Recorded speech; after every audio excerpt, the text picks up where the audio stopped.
درس فی نعم اللہ علی قریش، سورۃ قریش، تفسیر ابن کثیر۔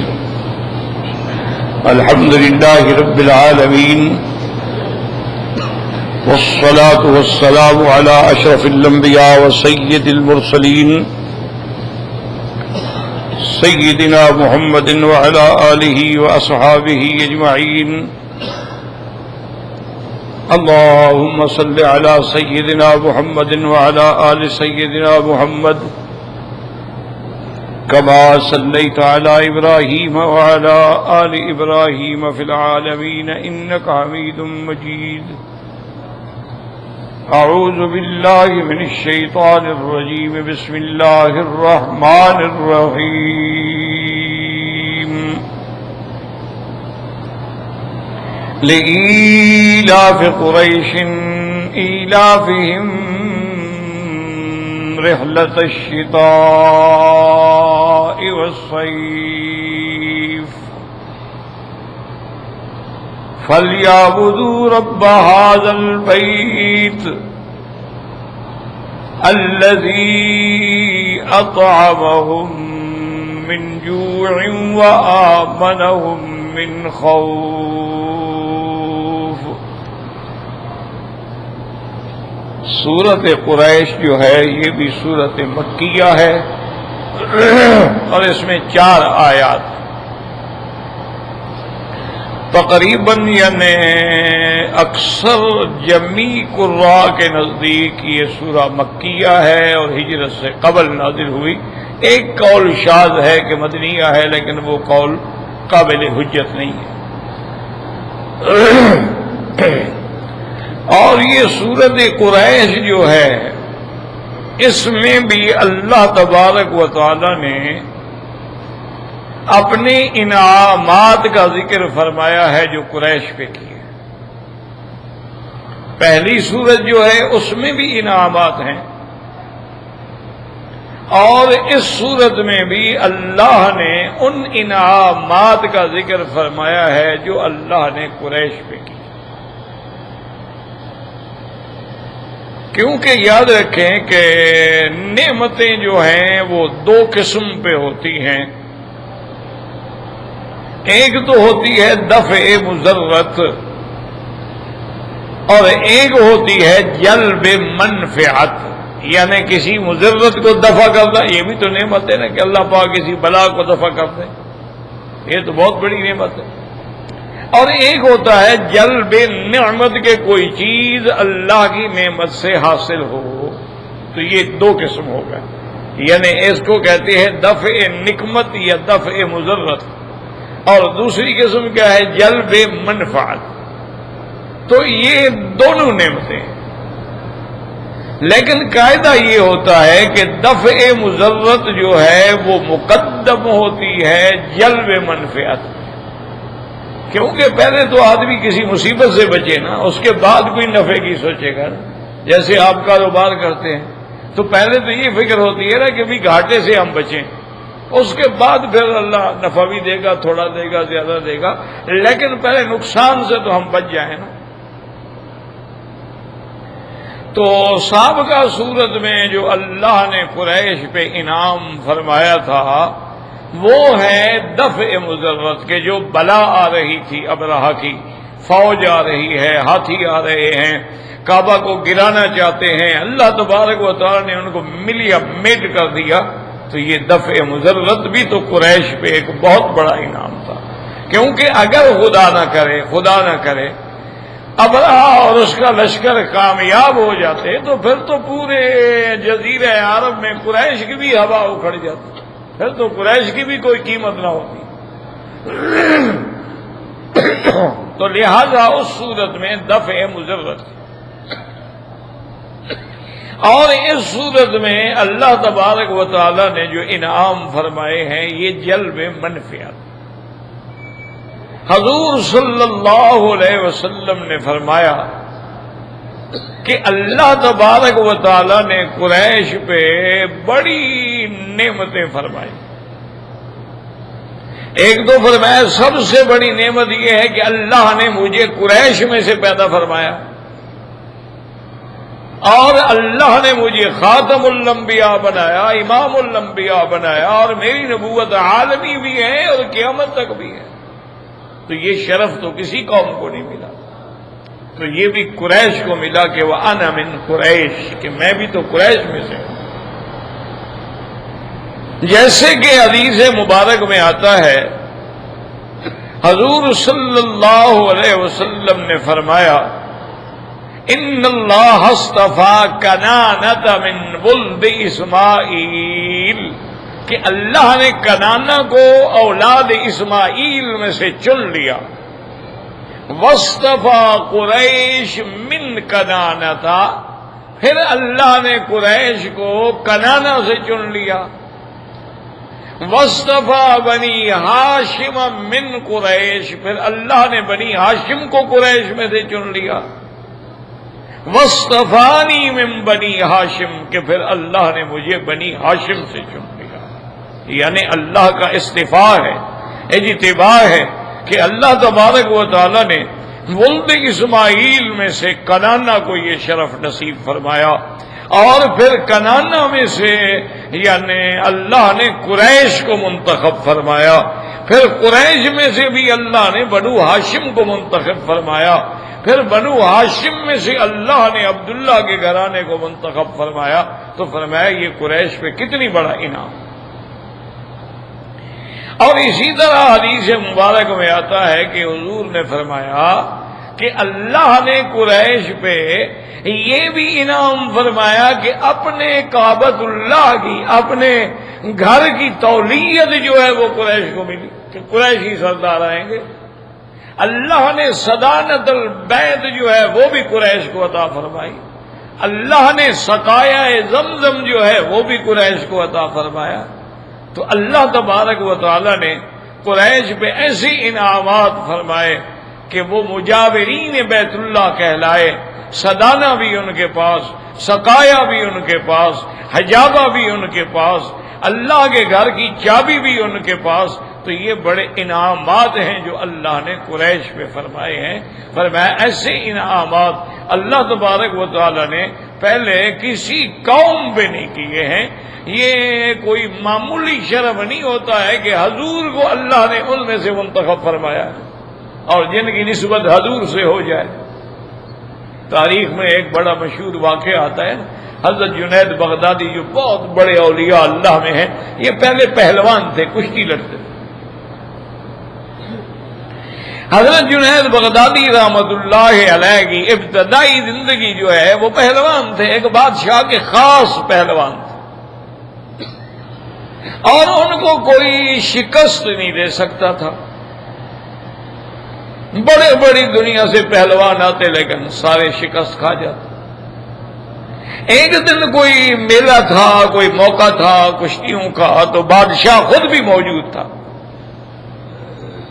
کہ ایک آدمی نے کھڑے ہو کے چیلنج کیا کہ بھی میں جنید سے کشتی لڑنا چاہتا ہوں۔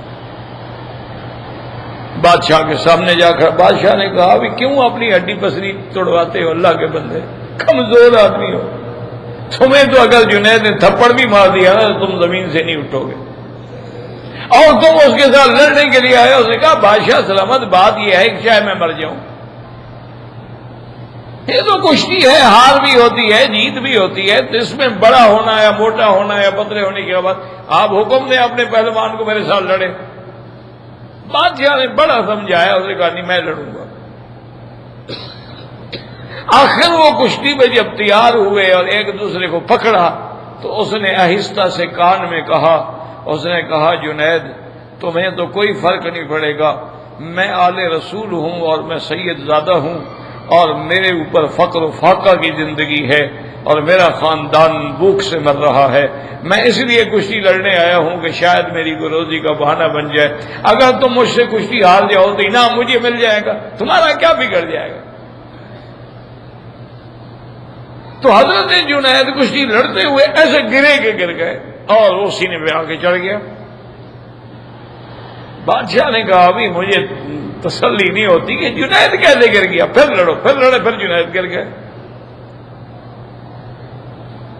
بادشاہ نے کہا ابھی نہیں، کوئی چال ہے۔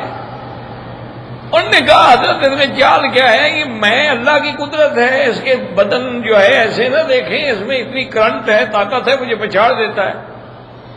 تیسرے دفعہ جب کشتی ہوئی تو حضرت جنید پھر گر گئے۔ تو بادشاہ نے ان کو سارا انعام جو تھا وہ اسی آدمی کو دے دیا، کیونکہ جنید تو شکست کھا گئے۔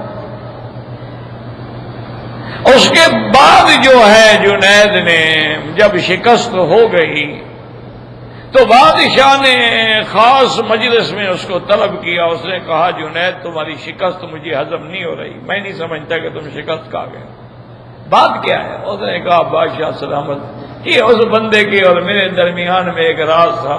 اس نے کہا میں سید ہوں، آل رسول سے ہوں، اور میرا خاندان فاقے سے مر رہا ہے، اگر مجھے انعام مل جائے گا تو کچھ دن کے لیے میری روزی کا ذریعہ بن جائے گا، تم اگر ہار جاؤ تو کیا فرق پڑے گا؟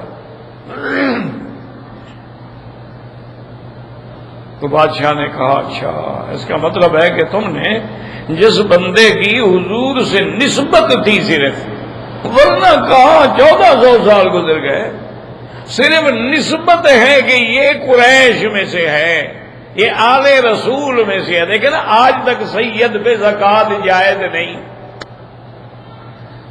جو سید ہے اس کے لیے زکوٰۃ کھانا جو ہے وہ جائز نہیں ہے۔ تو اب کہاں حضور کا زمانہ اور کہاں اس دور کا وقت، لیکن وہ حکم تو آج بھی وہی ہے کہ سید کے لیے زکوٰۃ جائز نہیں ہے، قریشی کے لیے زکوٰۃ جائز نہیں ہے۔ اصل قوم جو ہے یاد رکھو وہ قریش ہے، سید جو ہے گویا وہ لقب ہے، چونکہ حضور سید ہیں، انا سید ولد آدم، حضور نے فرمایا کہ آدم کی اولاد کا میں سردار ہوں، تو پھر جو جن کی نسبت حضور سے ہو گئی وہ بھی سید کہلانے لگے، ورنہ سید کوئی قوم نہیں ہوتی ہے، قوم قریش ہے، قوم بنو ہاشم ہے، سید اعزاز ہے، جیسے سرکار پاک نے فرمایا سیدہ شباب اہل الجنت الحسن والحسین۔ گو بعض علماء نے اس حدیث پہ اعتراض بھی کیا ہے کہ حدیث ناقابل حجت ہے، لیکن بہرحال ضعیف بھی ہو فضائل میں ہے۔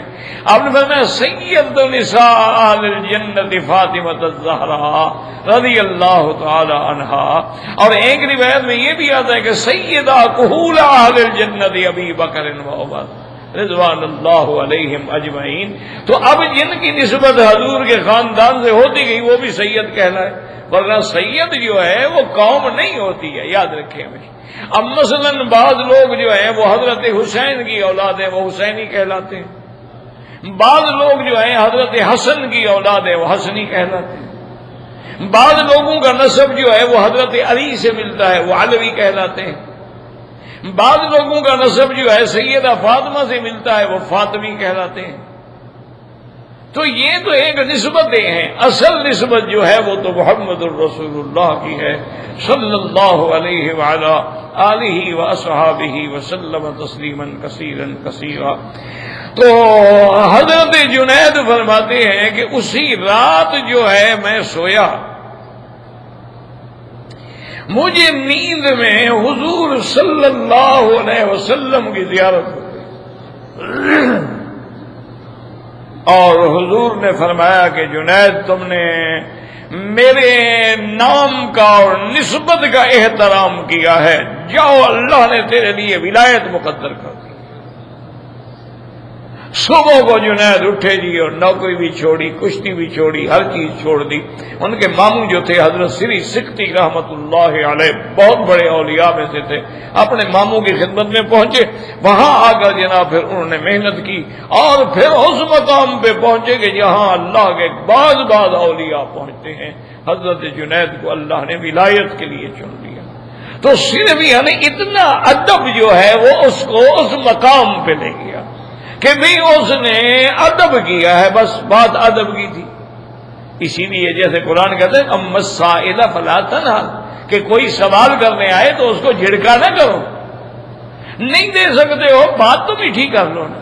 اگر کوئی چیز تم نہیں دے سکتے ہو یا تمہارے پاس نہیں ہے یا دینا نہیں چاہتے ہو تو اس سے بات بڑی اچھی کرو۔ اس لیے آپ نے دیکھا نا عرب کو اگر ان سے کوئی سوال کرے اور نہ دے سکتے ہو کہتے ہیں اللہ کریم، بھی دینے والا اللہ کی ذات ہے، تم اللہ کی طرف توجہ کرو. یعنی کوئی ایسی بات نہیں کرتے کہ اس کی دل شکنی ہو، کوئی ایسی بات نہیں کرتے جس سے اس کو آدمی کہے کتنا بڑا ہٹا کٹا ہے، مانگتا پھر رہا ہے یار بڑے ذلیل. نہیں، ایسی باتیں کرنے سے تمہارے گناہ بڑھیں گے، اس کا کیا ہوگا؟ اس کے گناہ معاف ہو جائیں گے. کیوں کہنا یہ ہے کہ مانگنے والا کوئی ہے. ایک روایت میں آتے ہیں وَلَوْ رَاكِبَ فَرْسٍ، چاہے وہ گھوڑے پر سوار ہو کر بھی سوال کر رہا ہے تب بھی اس کو رد نہ کرو. تو ایک نسبت جو ہے، تو اس لیے حضور نے فرمایا کہ اللہ نے قریش کو اس گھر سے نسبت دے دی، اور قریش کو سب سے بڑی بات یہ ہے کہ اللہ نے مجھے قریش میں سے پیدا فرما دیا. اور یہی دعائے خلیل تھی کہ ربنا وابعث فیہم رسولا منہم، اللہ ان میں سے رسول پیدا فرما، یا اللہ اس جنس میں سے رسول پیدا فرما، یا اللہ ان کے قبیلے میں سے رسول پیدا فرما. اللہ تبارک و تعالی نے تو مجھے بھی، حضور نے فرمایا کہ اللہ نے قریش سے پیدا فرمایا، اور کعبے کی تولیت بھی قریش کو ملی ہے، اور صدانہ بھی، حجابہ بھی، سقایا بھی، یہ سب چیزیں قریش کو ملی ہیں. تو یہ اتنا بڑا اعزاز ہے، اتنی بڑی نعم ہے جن کو شمار نہیں کیا جا سکتا. تو سورت قریش جو ہے، اور حضور نے فرمایا کہ اللہ نے یہ بھی انعام فرمایا ہے کہ قرآن میں قریش کے نام پہ ایک سورت بھی اتار دی کہ وہ قیامت تک سورت قریش کہلائے گا. یہ معمولی بات تو نہیں ہوتی. جیسے سورت محمد، حضور کے نام پہ بھی سورت صلی اللہ علیہ وسلم. اسی طرح سورت مریم، بی بی مریم کو اللہ نے اعزاز بخشا کہ ان کے نام پہ سورت آ گئے. اسی طرح سورت یوسف، حالانکہ یعقوب علیہ السلام نبی ہیں اور یوسف علیہ السلام تو بیٹے ہیں ان کے، لیکن اللہ نے یہ شرف یوسف علیہ السلام کو بخشا کہ سورت یوسف کے نام سے اللہ نے قرآن میں سورت اتار دی. تو یہ شرف بھی قریش کو ملا ہے کہ اس قوم قریش کے نام سے اللہ نے قرآن میں سورت اتاری. اور یاد رکھو کہ قریش کا معنی کیا ہے، قریش کس کو کہتے ہیں، اور ان کو قریشی کیوں کہا گیا. تو قریش جو ہے اس کا مادہ جو ہے وہ کرش سے ہے، یاد رکھو. اور کرش کا معنی ہوتا ہے کسی متفرق چیز کو جمع کرنا، اس کو کہتے ہیں کرش. تو اصل میں یہ قریش جو تھے یہ متفرق تھے، کوئی کہیں تھا، کوئی کہیں تھا، کوئی کہیں تھا. تو قصی جو تھے، حضور کے دادا ہیں قصی. قصی جو ہے حضور کے دادا ہیں، محمد ابن عبداللہ ابن عبد المطلب ابن ہاشم ابن عبد مناف ابن قصی ابن کلاب ابن مرہ. تو وہ حضور کے دادا ہیں. انہوں نے سب کو جمع کیا کہ سارے مکے میں آ جاؤ. تو جب سارے جمع ہو گئے تو سمیہ قریش، تو ان کا نام اس وجہ سے قریش ہو گیا کہ متفرق جو تھے اللہ نے ان کو جمع کر دیا. اور بعض مفسرین نے فرمایا کہ نہیں، قریش جو ہے یہ کرش سے ہے، اور کرش کا معنی ہے کسب، تجارت، کام کرنا، تجارت کرنا.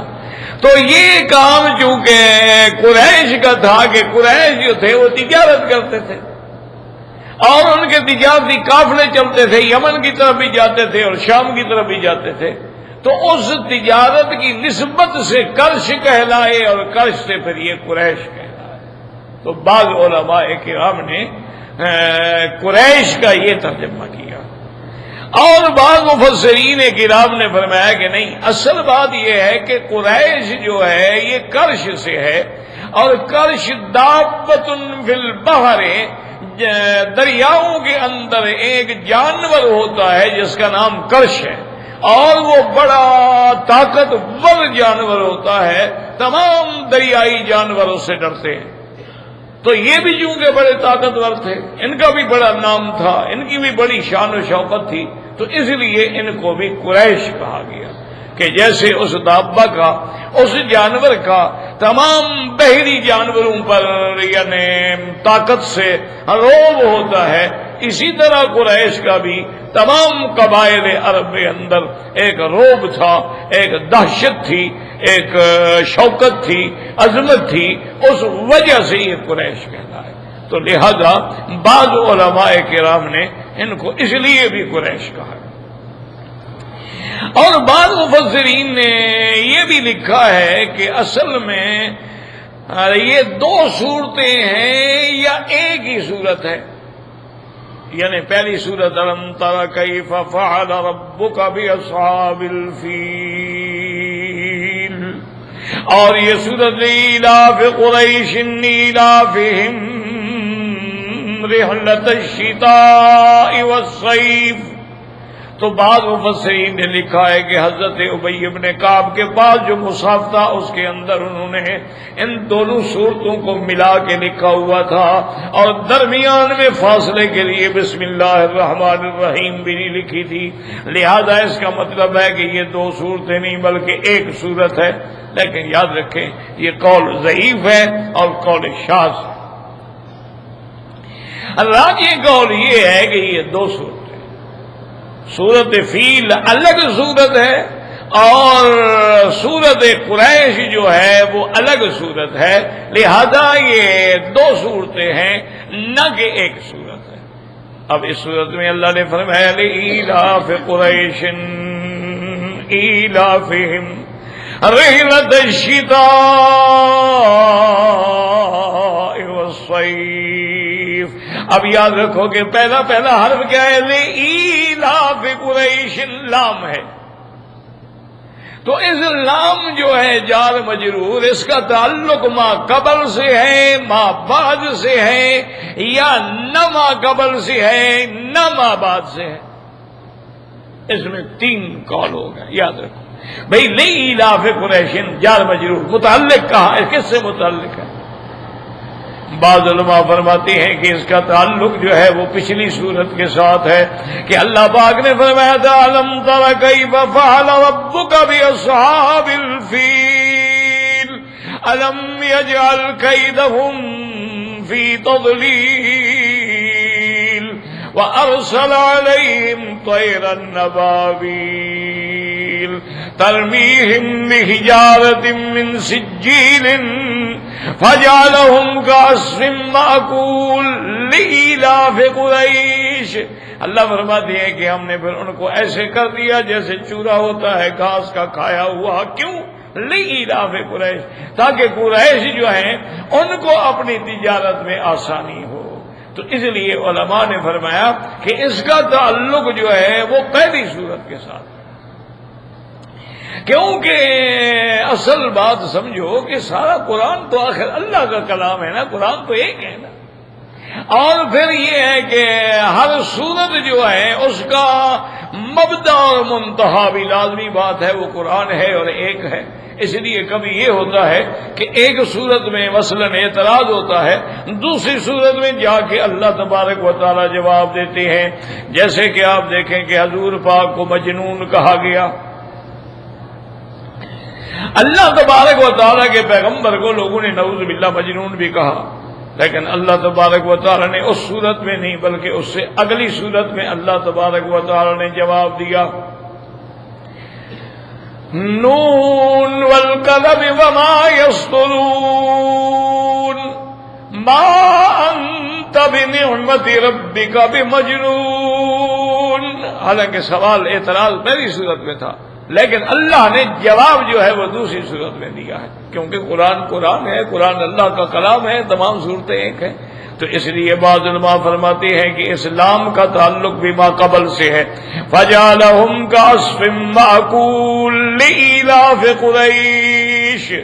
بعض علماء نے یہ بھی فرمایا ہے کہ نہیں، اس کا تعلق پہلی آیت سے، الم تر کیف فعل ربک باصحاب الفیل لإیلاف قریش۔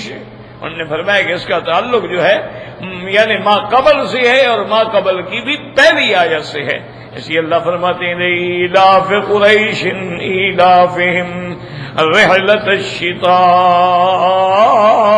والصیف۔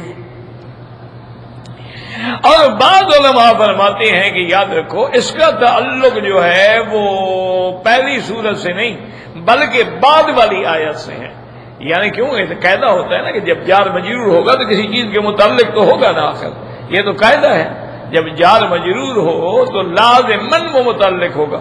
تو بعض علماء فرماتے ہیں کہ یہ تعلق اس کا جو ہے فَلْيَعْبُدُوا رَبَّ هَٰذَا الْبَيْتِ لِإِيلَافِ قُرَيْشٍ. کیوں؟ فَلْيَعْبُدُوا رَبَّ هَٰذَا الْبَيْتِ. اللہ تبارک و تعالیٰ نے قریش کے لیے یہ دو آسانیاں کیوں پیدا کر دی؟ تاکہ اس گھر کے رب کی عبادت کریں. تو علماء نے فرمایا کہ اس کا تعلق جو ہے وہ بعد والی آیت سے ہے. بعض علماء فرماتے ہیں کہ پہلی سورت سے ہے، اور بعض علماء نے فرمایا کہ اس کا تعلق جو ہے وہ بعد والی آیت سے ہے کہ اللہ فرماتے ہیں فَلْيَعْبُدُوا رَبَّ هَٰذَا الْبَيْتِ. اور تیسرا قول یہ ہے، یاد رکھو، کہ نہ ما قبل سے تعلق ہے اور نہ ما بعد سے تعلق. یعنی لام جائے مجرور جو ہے جار مجرور، نہ تو پہلی سورت سے اس کا تعلق ہے اور نہ بعد والی آیت سے اس کا تعلق. تو بھائی پھر تعلق اس بات سے؟ انہوں نے کہا یہ لام جو ہے لام تعجیب ہے، تعجب کے لیے ہے. یعنی یہاں فعل مقدر ہے، اعجبوا، تعجب کی بات ہے. لإیلاف قریش ایلافہم رحلۃ الشتاء والصیف. یعنی تعجب کی بات ہے کہ مکہ جو ہے وہ تو واد غیر ذی زرع عند بیتک المحرم.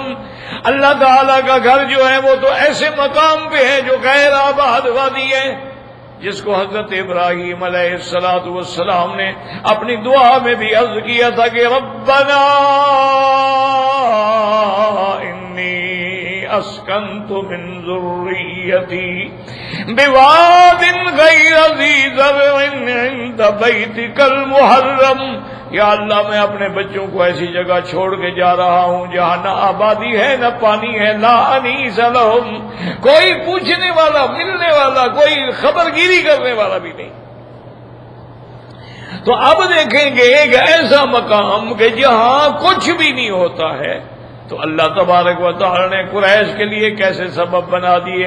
ایلاف قریش ایلافہم رحلۃ الشتاء والصیف، کہ ان کے دو سفر ہو گئے، سفر بھی آسان کر دیے گئے. ایک گرمیوں میں سفر ہوتا تھا، شام جاتے تھے. ایک سردیوں میں سفر ہوتا تھا، یمن جاتے تھے. پھر وہاں سے مال تجارت لاتے تھے تو مکے والوں کے لیے اسباب رحمت پہنچ جاتے تھے. ہر چیز آ جاتی تھی، ہر چیز اللہ تبارک و تعالیٰ پہنچا دیتے. جیسے کہ حضرت ابراہیم نے دعا مانگی تھی وَارْزُقْهُم مِّنَ الثَّمَرَاتِ، یا اللہ مکے والوں کو پھلوں سے رزق عطا فرما. اللہ نے بھی ابراہیم کی دعا سن لی اور فرمایا یجبا الیہ ثمرات کل شیء. اللہ نے فرمایا خلیل ہم پوری دنیا کے ثمرات جو ہیں کھینچ کے مکے میں پہنچا دیں. اللہ اکبر، ثمرات کل شیء. اس لیے مفسرین کہتے ہیں اللہ نے یہ نہیں فرمایا ثمرات کل شجرۃ، فرمایا ثمرات کل شیء. یعنی جیسے ایک فیکٹری ہے کپڑے کی، مل ہے کپڑے کی، اس کا جو کپڑا نکلتا ہے اس کا پھل ہے. اسی طرح شوگر مل ہے تو اس کی جو شوگر بنتی ہے اس کا پھل ہے. اللہ نے فرمایا ہر چیز کا پھل میں یہاں پہنچا دوں گا، ہر چیز پہنچا دوں گا.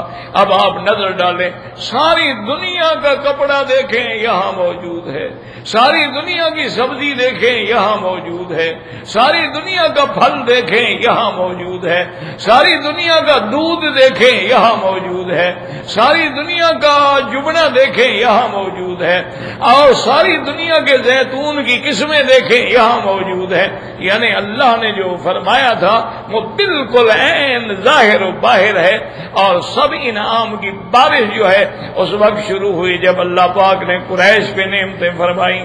اور پھر یاد رکھیں کہ سب سے بڑی نعمت تو محمد مصطفیٰ ہے.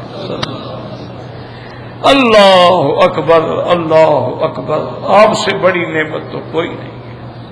مسلمانوں اصل بات یہ ہے کہ جب تک آدمی کا دل کا تعلق جو ہے وہ حضور سے قائم نہیں ہوتا، جڑتا نہیں ہے، اس کو کیا پتا کہ حضور کی محبت کیا چیز. آپ دیکھ لیں، دنیا میں دیکھ لیں کہ ایک آدمی کسی عورت پہ عاشق ہو جاتا ہے، گھر چھوڑ دیتا ہے، ماں باپ چھوڑ دیتا ہے، پاگل ہو جاتا ہے، دیوانہ ہو جاتا ہے۔ بعض لوگ نعوذ باللہ خودکشی کر لیتے ہیں، بعض لوگ نعوذ باللہ جا کے مار قتل کر دیتے ہیں اور ساری زندگی جیل میں گزر جاتی ہے ایک عورت کے عشق میں۔ آپ نے حضور کے عشق میں کیا کیا؟ ایک داڑھی بھی نہیں رکھ سکتے۔ ہاں جی، بال اٹھانا مشکل ہے، بڑا بوجھ بھی ہے، اور پھر یہ ہے کہ بیوی بھی ناراض ہوگی کہ یہ داڑھی والا پتہ نہیں کون مولوی آ گیا۔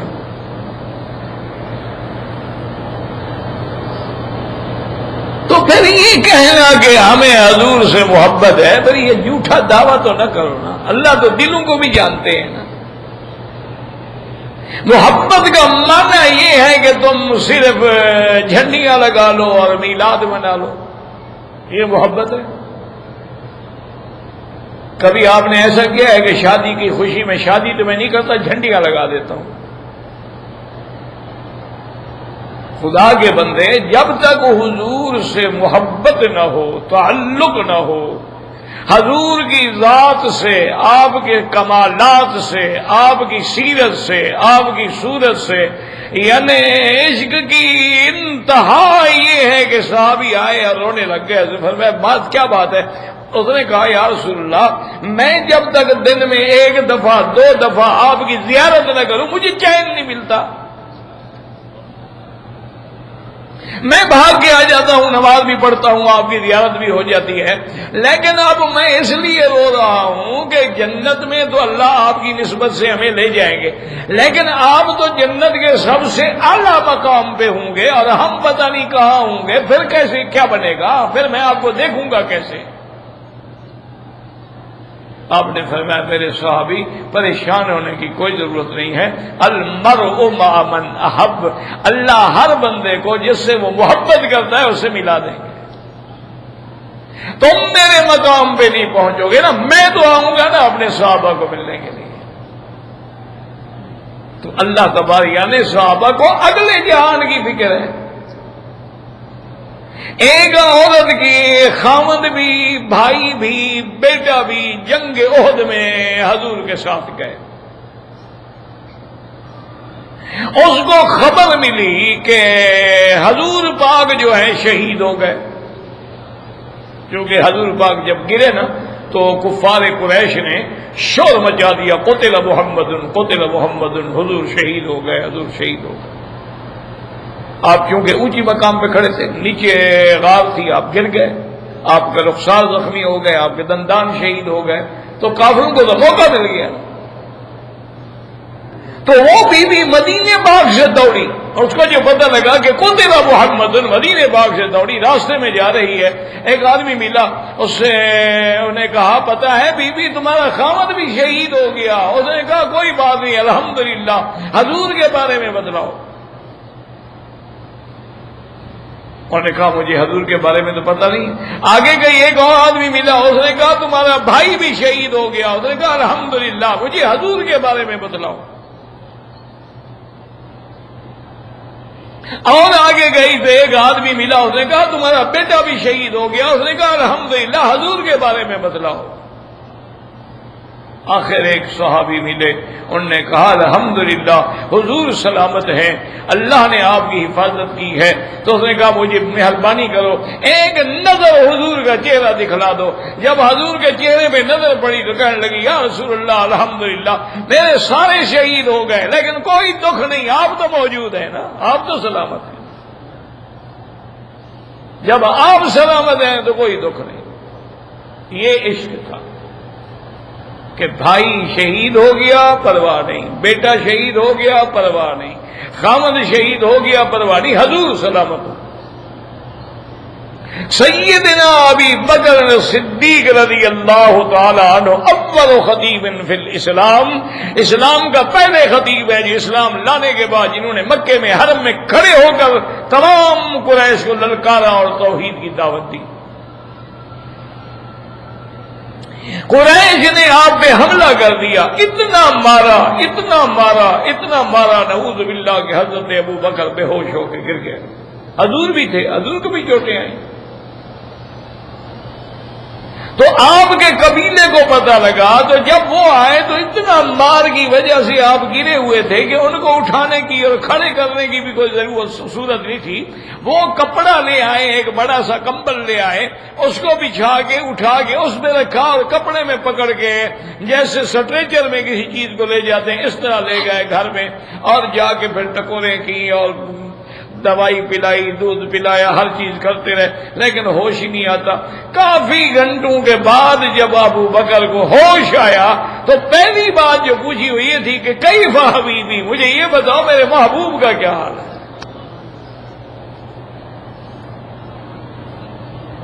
تو آپ کی والدہ نے کہا ابو بکر انہی کی وجہ سے تم اس مقام پہ حالت میں پہنچے ہو، ورنہ مکے میں کسی کی طاقت تھی کہ ابو بکر پہ حملہ کرے؟ اسلام کی وجہ سے حملہ ہوا ہے۔ پھر بھی ان کا چھوڑو ہر بات کو، لا آکل ولا اشرب ولا انام، نہ کھاؤں گا نہ پیوں گا نہ سوؤں گا جب تک مجھے حضور کی دیدار نہ کرواؤ۔ آخر ماں ہے نا جی، مجبور ہو گئی، اور اسی حالت میں پکڑ کے سہارا دے دے کے حضرت ابو بکر کو دار ارقم میں لائے جہاں حضور موجود تھے۔ حضرت ابو بکر کی نظر پڑی تو کہا الحمدللہ میرا مدنی آپ سلامت ہیں تو مجھے اپنا کوئی غم نہیں ہے۔ اور حضور نے بھی فرمایا لے آؤ ابو بکر کو میرے پاس۔ حضرت ابو بکر قریب گئے تو حضور نے سینے سے لگا لیا۔ ابو بکر فرماتے ہیں کہ اس کے بعد مجھے محسوس ایسا ہوتا تھا مجھے نہ چوٹ لگی ہے نہ کبھی تکلیف ہوئی۔ اسی لیے ہمیشہ یاد رکھیں کہ ہمیں زبانی کلامی دعویٰ ہے عشق رسول کا، ہمیں زبانی کلامی دعویٰ ہے عزت قرآن کا، ہمیں زبانی کلامی دعویٰ ہے اسلام کا، ورنہ اگر حضور سے محبت ہو اور آپ سے سچا عشق ہو تو پھر ساری دنیا کچھ بھی نہیں ہے اس کے مقابلے میں۔ جن کے اندر عشق ہوتا ہے، ایک بزرگ فوت ہوئے، اللہ اکبر، جب فوت ہونے لگے تو انہوں نے وصیت کی، انہوں نے کہا میرا جنازہ وہ بندہ پڑھائے جس کی بالغ ہونے سے لے کر بالغ ہونے کے بعد سے لے کر آج تک تکبیر اولا سے نماز ادا ہوئی ہو، کوئی نماز قضا نہ ہوئی ہو، اور دوسری شرط یہ ہے کہ عصر کی پہلی سنتیں غیر مؤکدہ جو ہیں وہ بھی اس نے کبھی نہ چھوڑی ہوں، اور تیسری شرط یہ ہے کہ جس نے ساری زندگی تہجد نہ چھوڑی ہو، اور چوتھی شرط یہ ہے کہ جس کی کسی غیر محرم عورت پہ نظر نہ پڑی۔ جس کے اندر یہ چار شرطیں ہیں وہ میرا جنازہ پڑھائے۔ اب لاکھوں لوگ کھڑے ہوئے ہیں، کوئی آگے جنازے کے لیے نہیں آتا ہے۔ آخر اس زمانے میں جو بادشاہ تھا اس وقت آپ کے ہند میں جو بادشاہ تھا سلطان شمس الدین التمش، وہ آگے بڑھا اور اس نے کہا کہ میں مجبور ہو گیا ہوں، آج میرا راز کھل گیا ہے۔ اس نے کہا الحمدللہ یہ ساری صفتیں مجھ میں موجود ہیں، ان نے آگے جنازہ پڑھا۔ بادشاہ ہیں لیکن اتنا دین سے عشق ہے۔ آپ اور ہم تو صرف باتیں کرنا جانتے ہیں۔ آپ نے کبھی ایمان سے کہیں کہ کسی دن بیٹھ کے قرآن پورا تو بڑی بات ہے 10 پارے بھی پڑھے؟ امام شافعی رحمت اللہ علیہ رمضان المبارک میں ہر رات ایک ختم کرتے تھے قرآن۔ یہ قرآن سے عشق، یہ قرآن سے محبت ہے۔ یعنی اندازہ کریں کہ امام بخاری رحمت اللہ علیہ 16 سال کی عمر میں حافظ الحدیث کہلائے۔ عشق ہے۔ ہمارے ہاں تو ماشاءاللہ کوئی 4 سنتیں پڑھتا ہوں نا، اس کا چھوڑو یار 2 رکعت پڑھنی ہے، 4 تو ایسے بس ضعیف روایت، یعنی وہ نماز سے بھی جائے، یہ مانے شاید رکعت کوئی نماز ہی پڑھ رہے اللہ کے بندے، اور پھر ثابت بھی ہے، روایت بھی ہے۔ یعنی ہم ہر وہ کام کر رہے ہیں جو لوگوں کو دین سے دور کرتے ہیں. اس کا کیا علاج ہے؟ وجہ کیا ہے کہ ہمیں محبت نہیں. ورنہ دیکھیں کہ قریش میں کتنے لوگ پیدا ہوئے ہیں، دشمن بھی پیدا ہوئے ہیں، کافر بھی پیدا ہوئے ہیں، فاسق و فاجر بھی پیدا ہوئے ہیں، ڈاکو اور قاتل بھی پیدا ہوئے ہیں، لیکن مجموعی طور پر اللہ نے قریش کو دین کے لیے چن لیا تھا. اس لیے اللہ پاک فرماتے ہیں لإیلاف قریش ایلافہم رحلۃ الشتاء والصیف فلیعبدوا رب ھذا البیت الذی اطعمہم من جوع وآمنہم من خوف. آپ اندازہ فرمائے کہ ایلاف قریش 2 دفعہ کہا گیا. لإیلاف قریش ایلافہم تاکید کے لیے کہ ان کی تیاری ان کے لیے اللہ نے کیسی آسانی کر دی. رحلۃ الشتاء ورحلۃ الصیف، جیسے دوسرے مقام پہ اللہ فرماتے ہیں وَلَمْ يَرَوْا أَنَّا جَعَلْنَا حَرَمًا آمِنًا وَيُتَخَطَّفُ النَّاسُ مِنْ حَوْلِهِمْ. اللہ نے فرمایا مکے والو، کیا تم کو اللہ کی اس نعمت کا انکار ہے کہ ہم نے اس حرم کو امن والا بنا دیا ہے؟ اس کے باہر لوگوں کو قتل کیا جاتا ہے، ڈاکے ڈالے جاتے ہیں، لیکن حرم محفوظ ہے، حرم مامون ہے. اور پھر حرم کی نسبت سے قریش جو ہیں، یاد رکھیں کہ ساری دنیا کے قافلے لٹ جاتے تھے، ساری دنیا کے قافلے ڈاکو چھین لیتے تھے، لیکن قریش کے قافلے جو ہیں یمن جا رہے ہیں، شام جا رہے ہیں، ان کو کوئی چھیڑتا ہی نہیں، کوئی ہاتھ ہی نہیں لگاتا. کیوں؟ قریش ہے بھائی، یہ تو یعنی مکے کے مجاور ہیں. اور اس لیے علماء نے لکھا ہے کہ مکے کے رہنے والوں کو کہا جاتا تھا اہل مکہ کے رہنے والے جو ہیں وہ اہل اللہ ہیں، کہ اللہ کے گھر میں رہتے ہیں تو اللہ کا اہل ہو گیا نا. اس لیے حضرت عمر رضی اللہ تعالی عنہ کے پاس جب ان کے گورنر مکے کے آئے تو انہوں نے پوچھا من والیت علی اہل مکہ تھا، تم تو میرے پاس ملنے کے لیے آئے ہو، مکے والوں کا گورنر کس کو بنایا ہے؟ انہوں نے کہا ابن ابزا، میں نے ابن ابزا کو بنایا. حضرت عمر نے فرمایا انہ من الموالی واہل مکہ اہل اللہ. آپ نے فرمایا خدا کے بندے، مکے والے تو اہل اللہ ہیں اور تم نے ایک موالی کو، ایک غلام کے خاندان سے آدمی کو جو ہے گورنر بنا دیا ہے. اس نے کہا حضرت عمر ناراض نہ ہوں، اصل بات یہ ہے کہ ابن ابزا جو ہے اس کے پاس قرآن کا بڑا علم ہے، اس کو اللہ تبارک و تعالی نے قرآن کا علم عطا فرمایا ہے، قرآن کی تفسیر عطا فرمائی ہے، تو اس لیے میں نے ان کو بنایا. فبکا عمر، حضرت عمر رو پڑے، فرمایا ان اللہ رفع بہذا الکتاب اقواما ورفع بها آخرین ووضع بها آخرین، کہ اللہ نے اس قرآن سے کئی لوگوں کو اونچا کر دیا اور کئی لوگوں کو گرا دیا ہے کہ جو اس پہ ایمان نہ لے آئے اللہ نے ان کو ہمیشہ کے لیے ذلت عطا کر دی ہے، اور جو قرآن پہ ایمان لے آئے اور قرآن پہ عمل کر دیا اللہ نے ان کو اونچا کر دیا ہے. تو یہ شرف جو ہے یاد رکھیں کہ اللہ تبارک و تعالی نے اس بیت کو عطا فرمایا ہے، اور کتنا بڑا مقام ہے. کبھی اللہ فرماتے ہیں حاذل فلیعبدوا رب ھذا البیت، اور کبھی فرماتے ہیں ان اول بیت وضع للناس للذی ببکۃ مبارکا، اور کبھی اللہ فرماتے ہیں لا اقسم بھذا البلد وانت حل بھذا البلد، اور کہیں اللہ فرماتے ہیں والتین والزیتون وطور سینین وھذا البلد الامین، اور کبھی فرماتے ہیں لتنذر القرى ومن حولها، اور کبھی اللہ فرماتے ہیں فلیطوفوا بالبیت العتیق، اور کبھی اللہ فرماتے ہیں وَإِذْ بَوَّأْنَا لِإِبْرَاهِيمَ مَكَانَ الْبَيْتِ. شان دیکھیں اللہ کے گھر کی، دعا کریں اللہ ہمیں بھی اپنے گھر کی عزت، عظمت، حرمت، شان نصیب فرمائے.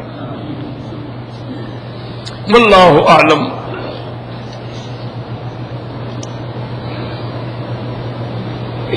یہ حدیث جو ہے میرا بھائی، اصحابی کالنجوم فبأیہم اقتدیتم اہتدیتم، ضعیف روایت ہے، لیکن کوئی ایسا مسئلہ نہیں ہے، کیونکہ صحابہ کو جب قرآن نے کہہ دیا ہے کہ مقتدا ہیں، ان کی اقتدا کرو، تو پھر ان کے لیے باقی چیزیں تو تفسیر میں آ جائیں گی نا۔ بات سمجھو، اللہ نے قرآن میں فرما دیا کہ آمنو کما آمن الناس، اے لوگو ایمان لاؤ جیسے صحابہ ایمان لائے۔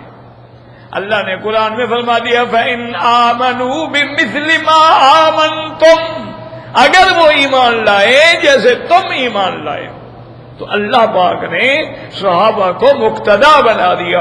اس طرح فرمایا وَمَن يُشَاقِقِ الرَّسُولَ مِن بَعْدِ مَا تَبَيَّنَ لَهُ الْهُدَىٰ وَيَتَّبِعْ غَيْرَ سَبِيلِ الْمُؤْمِنِينَ نُوَلِّهِ مَا تَوَلَّىٰ وَنُصْلِهِ جَہَنَّمَ۔ اللہ نے فرمایا کہ جو آدمی حضور کے راستے سے ہٹ جائے اور صحابہ کے راستے سے بھی ہٹ جائے، اس کا مقام ٹھکانہ جہنم ہے۔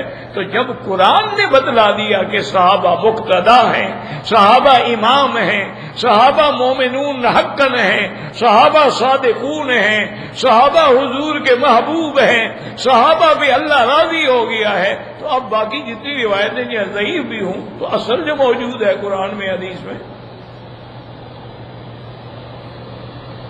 جو بھی میری قبر کی زیارت کریں گے، یہ حدیث ہے، ضعیف ہے، بالکل حدیث ہے، زندہ کے لیے کوئی طواف نہیں۔ اللہم اغفر لی ذنبی وسعلی فی داری وبارک لی فی رزقی، یہ دعا ثابت ہے وضو کے دوران کرنے کے لیے۔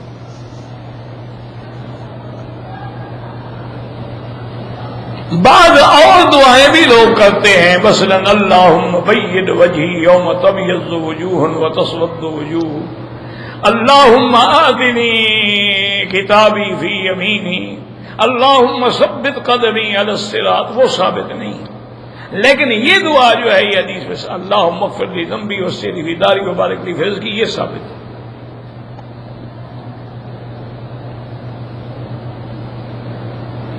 اگر آدمی عرفات والے دن حج سے روک دیا گیا، حج نہیں کیا، لیکن بات یہ ہے کہ کیا اس نے احرام باندھ لیا تھا، نیت کر لی تھی، پھر روکا گیا، تو لازماً اس پہ ایک تو دم احصار ہے کہ جب روک دیا جائے تو اس کو دم دینی ہوگی، اور دوسرا یہ ہے کہ اس وقت بھی وہ یعنی عمرے کے احکام پورے کر کے احرام، یا ویسے دم دے کے احرام کھول دے، اگلے سال حج ادا کر۔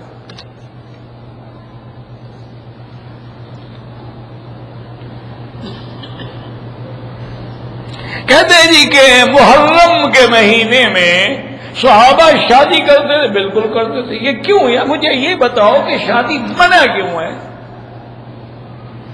کوئی وجہ بتاؤ۔ کھانا کھاتے ہو، ہر روز 8 قسم کے تمہارے ڈشیں بن رہی ہیں، وہ تو غم میں تمہیں کچھ نہیں ہوتا، کھانے کھا رہے ہو اور سب کچھ دنیا کی سیر تفریح، صرف شادی منع ہوگی۔ جو محرم غم کا مہینہ ہے، یہ غم کا مہینہ کب سے بنا ہے؟ حضرت حسین تو بہت بعد میں شہید ہوئے، محرم تو پہلے محرم الحرام ہے۔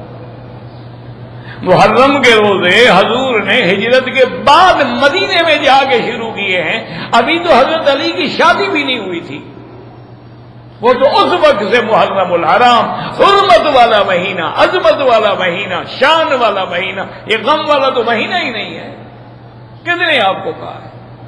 پھر اگر شیعہ کی کتابوں پہ آتے ہو تو شیعہ نے تو باقاعدہ لکھا ہے کہ حضرت حسین نے اپنے بیٹے علی اکبر کی شادی کی تھی محرم میں،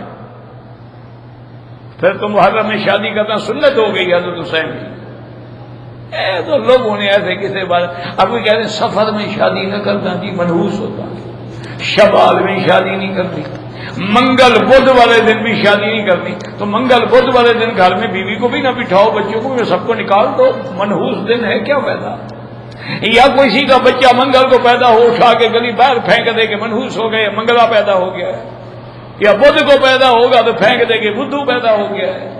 کیا یہ حالت ہے، کیا کافروں کی باتیں ہیں، کیا رسمیں ہیں، کیا مسلمان کو یہ باتیں کرتے ہوئے یعنی شان بھی زیبا ہے، عقل کی بات.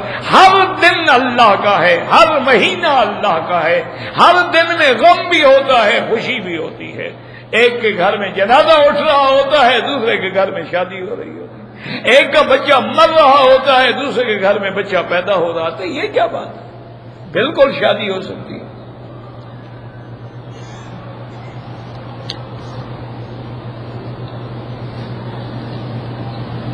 میں مکے میں رہنے والا ہوں اور حنفی مسلک پہ ہوں، لیکن میں نے حج میں نمازیں قصر پڑھی ہیں، تو کوئی حرج نہیں، کوئی کفر تو نہیں ہو گیا، کوئی کفر اسلام کی جنگ تو نہیں ہے. قصر پڑھ لی تو کیا ہو گیا، پوری پڑھ لی تو کیا ہو گیا. حضرت عثمان نے پوری پڑھی ہے، بعض صحابہ نے قصر پڑھی ہے، تو کیا ہو گیا، کوئی جھگڑا نہیں. ایسے لوگوں کو پتہ نہیں کیوں لڑاتے ہیں چھوٹے چھوٹے مسئلوں پر. اللہ کے بندے، ایک علمی تحقیق ہے. امام ابو حنیفہ فرماتے ہیں کہ نماز نماز ہے، حج حج ہے. نماز میں قصر تب ہوگی جب مسافر ہوگا.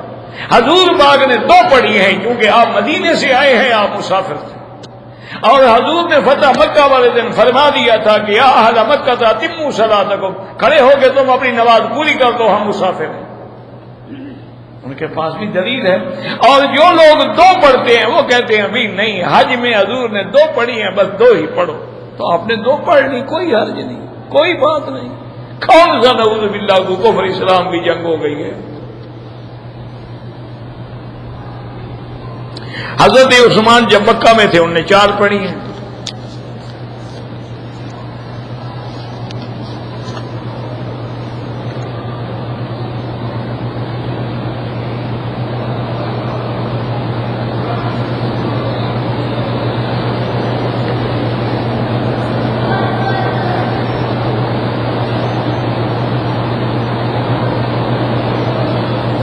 میرا بھائی گزارش یہ ہے کہ جو آپ نے بیٹے کو 2 حصے اور بیٹی کو 1 حصہ دیا ہے، یہ وراثت کا حکم ہے کہ مرنے کے بعد اس طرح جائیداد تقسیم ہو. اگر زندگی میں آدمی ہدیہ دینا چاہتا ہے تو پھر لڑکی لڑکے کا نہیں، ہر اولاد کو برابر دینا چاہیے، سب کو برابر. اگر یہ بات ہے تو وصیت لکھ کے رکھ دو کہ بھائی میری موت کے بعد میری جائیداد شریعت کے مطابق تقسیم کی جائے، بس بات ختم. آپ پر کوئی گناہ نہیں ہوگا.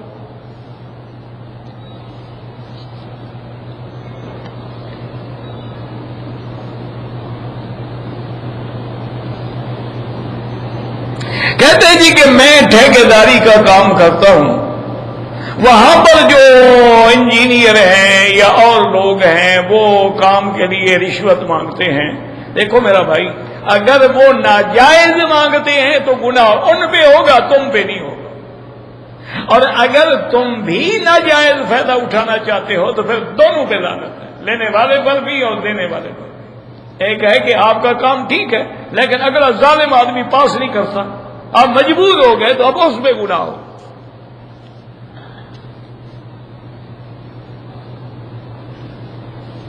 ہم پاکستان سے ہیں، مکے میں مقیم ہیں، اگر کوئی دم کا گوشت دے، اگر غریب ہو تو کھا سکتے ہو. فقراء مکہ، اب تم بھی مکے والے ہو. جس حاجی کو دم پڑ جائے وہ خط نہیں کھا سکتا.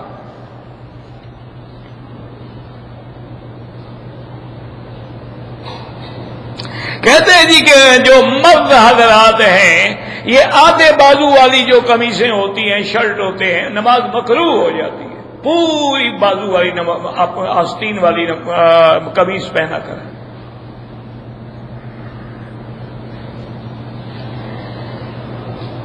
اگر بازو مکمل ہے تو موڑنے کی کیا ضرورت ہے؟ پھر موڑے کیوں؟ مکمل ہے، پورے ہوں. بغیر داڑھی والا امام نہیں بن سکتا، نہ اس کے پیچھے نماز ہوتی ہے. مدینہ منورہ سے لوگ کھا کے شفا لے جاتے ہیں، کوئی مسئلہ بھی نہیں، حکم بھی نہیں، کبھی صحابہ لے کر نہیں گئے. ویسے ہمارا ایمان ہے، حضور نے خود فرمایا تھا کہ اس کو چاٹ لو، شفا ہے.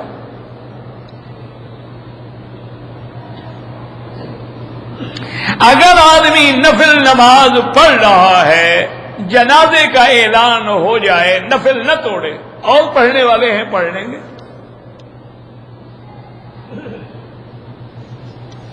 اللہ سب کی حاجتیں پوری کرے۔ خالہ بھانجی سے اکٹھے نکاح نہیں ہوتا، دو بہنیں ایک مرد کے نکاح میں بالکل جمع نہیں ہو سکتی۔ ویسے کوئی ایسی بہن بھی ہوگی جو اپنی بہن کی سوکن بننے کے لیے تیار ہو، بس بیٹھے بیٹھے مسئلہ لکھ لیتے ہیں کہ مولوی تو مفت ہے، پیسے تو لگتے نہیں، کوئی بات تو پوچھے نہ آخر ہم۔ اور ورنہ یعنی اندازہ یہ قرآن کا مسئلہ ہے کہ اللہ نے قرآن میں منع کیا ہے کہ دو بہنیں ایک نکاح میں جمع نہیں ہو سکتی، اور اسی میں حکمت ہے تاکہ اگر سوکھنے بنیں گی تو دشمنی پیدا ہوگی نا، اللہ نہیں چاہتے کہ دشمنی ہو۔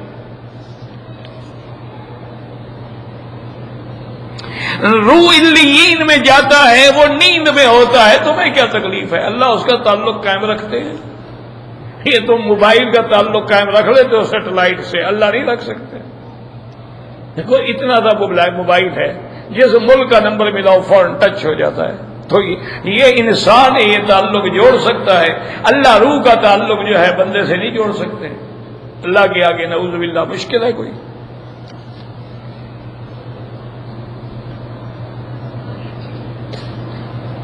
میری دو بیٹیاں ہیں، دونوں نابالغ ہیں، انہوں نے عمرہ کیا، ان کے بال ہم نے جدے میں کاٹے، ان پہ کوئی دم نہیں، چونکہ وہ بالغ نہیں ہے، اگر بالغ ہوتی تو دم پڑ جاتی۔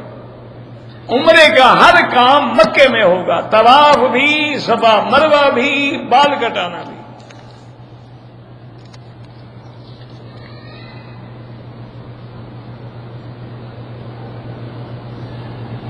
میری بیوی رجب میں آئی تھی، حج کا ارادہ تھا، شوال میں اس نے عمرہ کیا، پھر حج بھی کیا، تو ایک بکری دینی ہوگی۔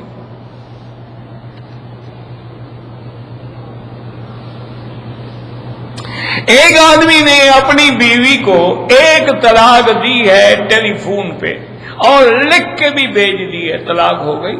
اس میں کیا ہے؟ یاد رکھو نکاح ٹیلی فون پہ نہیں ہو سکتا، طلاق ہو جاتی ہے۔ کیوں؟ نکاح کے لیے ضروری ہے کہ دونوں ایک جگہ موجود ہوں، لڑکی بھی اور لڑکا بھی، اور طلاق میں ضروری نہیں ہے کہ بیوی موجود ہو، وہ جہاں بھی ہو۔ طلاق مرد نے دینی ہے، اسے دے دی، بس دے دی، اور پھر اس نے تو کام بھی پکا کر لیا، ٹیلی فون پہ بھی دے دی، ماشاءاللہ لکھ کے بھی بھیج دی، تو بات ختم، طلاق ہو گئی جناب۔ ربنا تقبل منا۔ واپسی کے لیے کیا رجوع ہے، کوئی کفارہ نہیں، رجوع کر لے۔ ایک طلاق ہے، رجوع ہو سکتا ہے، کوئی کفارہ نہیں، کوئی جرمانہ نہیں، رجوع کر لے، اس کو فون کر لے میں رجوع کر رہا ہوں، یہاں بھی دو گواہوں کے سامنے کہہ دے کہ میں نے اپنی بیوی سے رجوع کر لیا، کوئی بات نہیں۔ اللهم صل على سيدنا محمد وعلى ال سيدنا محمد وبارك وسلم۔ یا اللہ یا اللہ یا اللہ یا رحمان یا رحیم یا حی یا قیوم یا ذی الجلال والاکرام، یا الہنا الہ کل شیء الہا واحدا لا الہ الا انت، اللهم انت الميسر لكل عسير وانت على كل شيء قدير، اللهم يسر امورنا وامور اولادنا وبناتنا واصحابنا وامور من اوصانا واستوصانا، يسر امورنا في كل مكان يا حنان يا منان، اللهم اصلحنا واصلح بنا واصلح اولادنا واولاد المسلمين، اللهم اصلح شبابنا وشباب المسلمين، اللهم اصلح بناتنا وبنات المسلمين، اللهم اصلح ذرياتنا وذريات المسلمين، اللهم اصلح لنا شاننا كلها فلا تكلنا الى انفسنا طرفة عين قط ولا اقل من ذلك، اللهم اشفنا واشف مرضانا ومرضى من اوصانا واستوصانا، وارحم موتانا واستجب دعاءنا ولا تخيب رجاءنا برحمتك يا ارحم الراحمين، اللهم انصر الاسلام والمسلمين واحم حوزة الدين، اللهم اذل الشرك والمشركين، اللهم انصر المجاهدين في كل مكان، اللهم اهلك اعداءك اعداء الدين، اللهم انزل عليهم بأسك الذي لا يرد عن القوم المجرمين، اللهم احفظ سائر بلاد المسلمين وهذا البلد الامين فاجعلها امنا مطمئنا سخاء رخاء الى يوم الدين برحمتك يا ارحم الراحمين، صلى الله تعالى على خير خلقه سيدنا محمد وعلى آلہ وصحبہ اجمعین، اللہم صل علی سیدنا محمد وبارک وسلم۔